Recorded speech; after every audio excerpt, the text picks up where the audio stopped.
Once upon a time, there was a developer by the name of Dr. M64 who decided to create a Metroid fan game by the name of another Metroid 2 remake. As the title suggests, it redid everything that Metroid 2 could have used a little work on.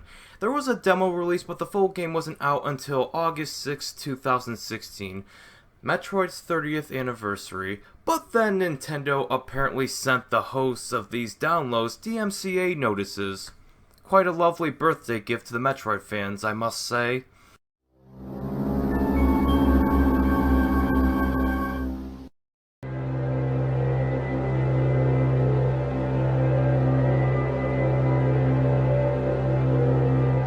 When I played, it definitely was worth the wait, as this game has so much attention to detail. I really enjoyed the many callbacks to Metroid Fusion and its depiction of Planet SR388's environments. With this being a fan-made remake, there's even callbacks to chronological sequels like Super Metroid, especially with the ending, which I dare not spoil, but if you played Super Metroid, you know what happens. But I'll be giving my full thoughts once I start reviewing the Metroid games. But Nintendo sending DMCA claims against the Dr. M64 made me question fan games versus the holders of intellectual properties. Now yes, it is very easy to say that it's their intellectual property and they can do what they want with it, and if they want to take down fan projects, they legally can because it technically does violate the copyrights. Well yes, that is true, but I often wonder what it costs the company in the end.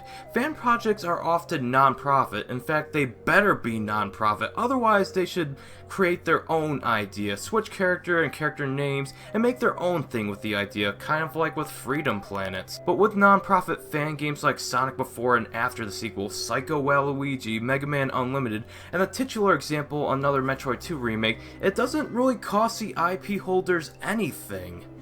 Fan games are not only the sincerest form of flattery, but also an outlet for advertising. When I played Sonic Before and After the sequel, I loved those games so much that I went back to play the Genesis games and even got Sonic 2 on my 3DS, because they reminded me why Sonic was really fun in the 2D Genesis style. Psycho Waluigi gave fans the Waluigi game they always wanted but Nintendo would never give them, and it sure was a nice callback to the Super Mario Bros. And Wario Land games, reminding me to either get the games I'm missing in my collection or play them again. And Mega Man Unlimited, while I've yet to do a full playthrough, I can tell hard work went into that, and it does celebrate the legacy of Mega Man so much that I just want to play the original 6 games again. So while I understand some companies are fine with fan games being made provided the creator doesn't make a profit off them, I don't understand the overzealous nature of those who do want to shut down these fan games. Nintendo isn't the only one who has shut down fan games. Square Enix shut down 2 Chrono Trigger fan games, one of them being a 3D remake of Chrono Trigger, and the second, Crimson Echoes, being a ROM hack if I'm not mistaken. Konami has also shut down a fan-made 3D remake of the first Metal Gear, which does kind of suck, as David Hayter even voiced Snake in that game.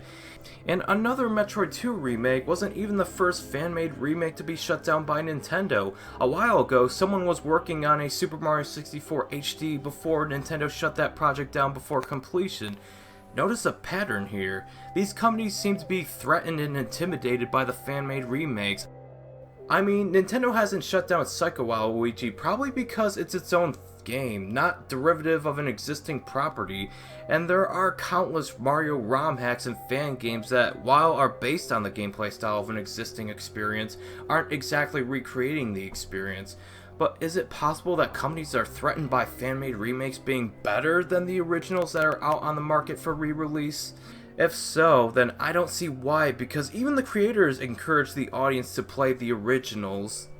I don't see why Nintendo had to shut down AM2R if they weren't even going to bother remake Metroid 2 themselves. And yes, while Federation Force is showing Nintendo has some interest in continuing the Metroid franchise, I just don't see them going back to the main series. I'm not going to be one of those naive Nintendo defenders who look into their nostalgia telescope waiting for all the stars and planets in their mental universe to align and say these obscure details in so-and-so websites here and there are evidence enough that clearly a main series entry is coming.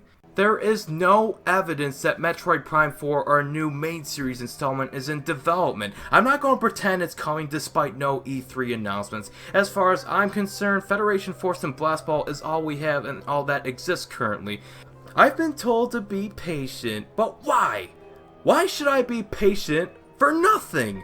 Why should I wait for Samus's ship to land in my backyard when it's probably wrecked with Samus's corpse rotting in the depths of Nintendo obscurity? Nintendo has announced nothing other than the spin-off game that's Metroid in name only. Look, I like Blast Ball from what I've played, and I'll play Federation Force as it looks like a lot of fun, but I can't help but feel Nintendo sending a DMCA notice to Dr. M64 was just out of spite. Just because they can do it. If you're not going to remake the game, let someone else do it. It's not like Dr. M was charging money for it. It's a free fan game to keep Metroid fans satisfied.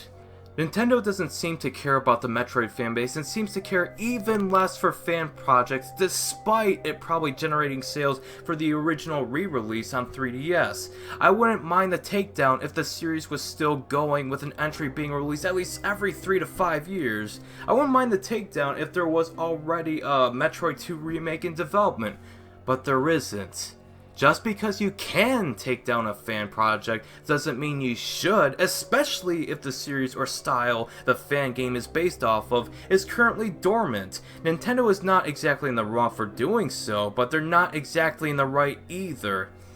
I mean, Nintendo could have been like Sega, who had Christian Whitehead work on the iOS remakes of Sonic 1, 2, and CD, and now the upcoming new retro-style Sonic game being Sonic Mania. That was a smart business move for them. Or in Capcom's case, hire the fan game programmer, whose name I'm unable to pronounce, so I'll leave it on screen, to make Mega Man X Street Fighter. I just don't see why Nintendo is shutting down a game if it's not even competing with anything existing in the market. There is no alternative to AM2R because there's still as much of an incentive to play the original as there is to play the remake. The remake and the original are just so different that they best be both experienced. Fan game developers should be respectful of the company's wishes, and all of them have been so far, but companies should also recognize that they're only shutting down free advertising for their brand, and if they're not going to do what the fans want, then let the fans give what the fans want instead. Let the passion of these projects generate sales for the company for re-releases of the older games, instead of just shutting them down and leaving fans dissatisfied. Thank you so much for watching, and remember to stay awesome.